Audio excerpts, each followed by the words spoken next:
Hi guys, welcome back with another blog. I hope आप सब ठीक होंगे। मैं भी बहुत अच्छी हूँ और आज मैं आप लोगों के साथ लेटेस्ट जो पीजीडब्ल्यूपी को लेके अपडेट्स आए हैं वो आप लोगों के साथ शेयर करना चाहती थी। काफी सारी चीजें हो रही हैं। हमने बहुत सारी पीआर के रिलेटेड वीडियोस बनाई हैं। बहुत सारा मतलब पीआर का जो है वो बहुत मुश्किल हो चुका है। बहुत सारी चीजें हो रही हैं पीआर को रिलेटेड और उसी की वजह से मुझे लगता है कि थोड़े से जो है वर्क परमिट में भी चेंजेस पीआर के रूल्स की वजह से ही आ रहे हैं। जैसे मैंने लास्ट वीडियो में शेयर किया कि जो पीआई में हो रहा था और भी बहुत सारी चीजें जिनको क्योंकि किसी एक चीज को लेके रूल्स को चेंज करना मतलब कंसिडर नहीं किया जा सकता। जब बहुत सारी चीजें पाइल अप हो जाती है ना, तभी गवर्नमेंट कुछ ऐसा फैसला लेती है कि ये चीजें चेंज कर देनी चाहिए, यही इसका हल है, राइट।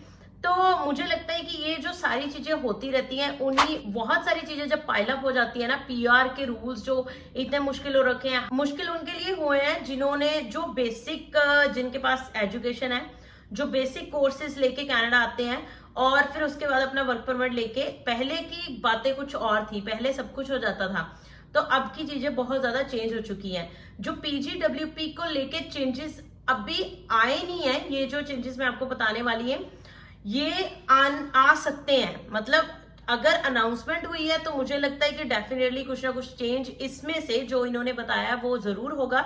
तो वीडियो को एंड तक जरूर देखिएगा, कोई भी पार्ट स्किप मत कीजिएगा। अगर आप हमारा चैनल पहली बार देख रहे हो तो चैनल को सब्सक्राइब किए बिना मत जाइएगा।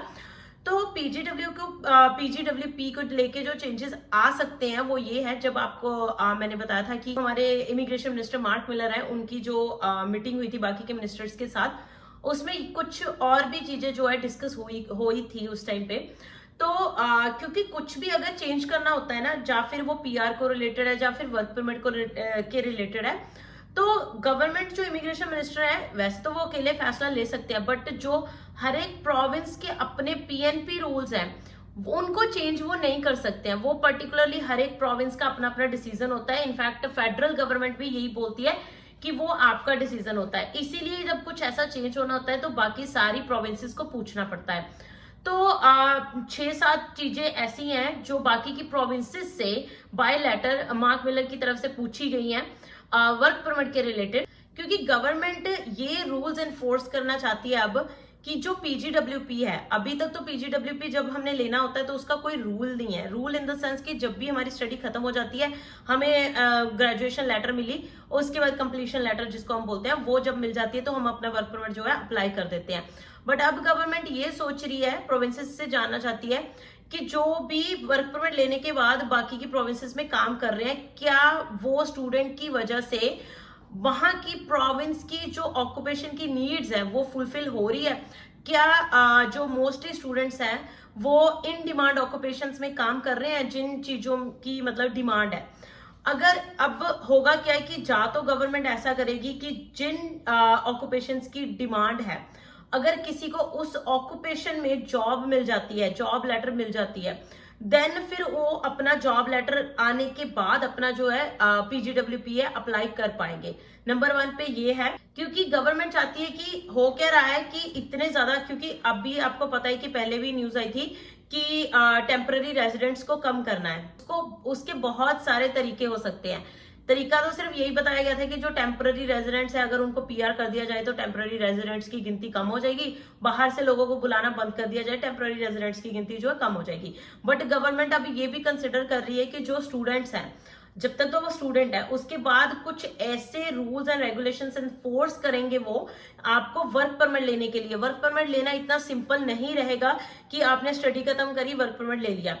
और जो कोर्स लेके आते हैं स्टूडेंट्स, ठीक है, एक तो जॉब ऑफर लेटर वाला मैंने बता दिया कि जो इन डिमांड ऑक्यूपेशन में ही काम करेंगे उनको ही वर्क परमिट मिलेगा, ऐसा कर सकते हैं। नंबर 2 पे जो कोर्सेज लेके आते हैं, कोर्सेज की भी कोडिंग हो जाएगी। कोडिंग ऐसे होगी क्योंकि अब आपको पता है कि हम आसान से कोई भी कोर्स लेके आ जाते हैं। कई बार ज्यादातर स्टूडेंट्स को होता है कि बस वीजा लग जाए, कोई भी कोर्स मिल जाए तो बस ठीक है, राइट। हम कई बार ये जरूर देख लेते हैं कि मुझे इस कोर्स में इंटरेस्ट है या नहीं, बट ये कभी नहीं सोचते कि क्या मतलब इस चीज की कनाडा में डिमांड है कि नहीं है, मैं इस कोर्स में जाऊं। क्योंकि हो सकता है कि किसी चीज की डिमांड हो कनाडा में बट आपका इंटरेस्ट ही ना हो उस चीज में, राइट। तो ऐसी चीजें हम ज्यादातर कंसिडर नहीं करते, हम ज्यादातर ज्यादा ये देखते हैं कि मेरा इंटरेस्ट किस चीज में है, मैंने कौन सा कोर्स लेके जाना है। नंबर 2 पे दूसरे स्टूडेंट्स वो होते हैं जो सोचते हैं बस वीजा लग जाए, मतलब कोई भी कोर्स मिल जाए बस वीजा लग जाए, राइट। अब गवर्नमेंट जो इजी कोर्सेज, इजी तो नहीं होते कोई भी कोर्सेज, बट जो मतलब जिनकी ज्यादातर डिमांड नहीं है कनाडा में, जो वो वाले कोर्सेज लेके स्टूडेंट आएंगे, जैसे बिजनेस एडमिनिस्ट्रेशन हो गया, कोई मतलब लाइट कोर्स जो है ना, राइट। अगर आप वो कोर्सेज लेके आते हो तो हो सकता है कि आपको वर्क परमिट ना मिले, क्योंकि ज्यादातर गवर्नमेंट जैसे नर्सिंग होगी, मास्टर्स होगी, बैचलर्स होगी, ऐसे कोर्सेज को ही एनकरेज करने वाली है, राइट। तो ये नंबर 2 पे चीज हो सकती है। और अब बाकी जैसे मैंने बोला प्रोविंसेस की तरफ को ये क्वेश्चन पूछे गए हैं, तो प्रोविंसेस के भी रिप्लाई आएंगे कि कैसे स्टूडेंट्स की या कैसी वर्कर्स की, कैसे स्टूडेंट्स की या कैसे वर्कर्स की जरूरत है, क्योंकि गवर्नमेंट ये भी देख रही है कि बाकी की प्रोविंसेस में जो स्टूडेंट्स पढ़ने जा रहे हैं क्या वो वहां पे रुक रहे हैं उसके बाद स्टडी करने के बाद। नंबर 2 पे क्या वो उसी फील्ड में जॉब कर रहे हैं जिस फील्ड में उन्होंने कोर्स किया है। तो ये सारी चीजें जब पाइल अप होंगी ना, तभी मतलब कुछ ना कुछ निकल के आएगा। अभी तो सिर्फ इन चीजों का इनिशिएट लिया गया है कि अभी तो गवर्नमेंट मतलब देखना चाह रही है, पूरा स्टैटिस्टिक्स पता चलेगा कि क्या हो रहा है, किन चीजों की जरूरत है, कि कौन से फील्ड में ज्यादा स्टूडेंट आ रहे हैं, किस फील्ड में ज्यादा उनकी जरूरत है, किस फील्ड में आना चाहिए। उन चीजों को सभी को ध्यान रखते हुए, उन सारी चीजों को ध्यान रखते हुए ही जो है इसके रूल्स जो हैं वो चेंज किए जा सकते हैं। तो जो अभी स्टूडेंट आने का सोच रहे हैं कनाडा, तो मेक श्योर कि आप इन सारी चीजों को कंसिडर कीजिए, एक बार अपनी रिसर्च जरूर कीजिए कि कनाडा में राइट नाउ इन डिमांड जो है ऑक्यूपेशंस कौन सी चल रही है, या फिर इन डिमांड कोर्सेज कौन से चल रहे हैं। उन्हीं को लेके अगर आप आओगे तो आपको फ्यूचर में ज्यादा टेंशन लेनी नहीं पड़ेगी। अगर होने को कुछ भी हो सकता है, होने को कुछ भी ना हो, राइट।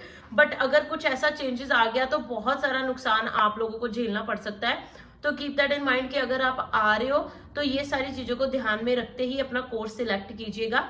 तो that's all for today. Thank you so much guys for watching this video. I hope आज की वीडियो कुछ नॉलेजेबल, कुछ अच्छी लगी होगी। अच्छी लगी है तो वीडियो को लाइक एंड शेयर जरूर कर देना। चैनल पे नए आए हैं तो सब्सक्राइब के बिना मत जाइएगा। बाय बाय, टेक केयर, मिलते हैं अगले ब्लॉग में अगली वीडियो के साथ। Bye bye.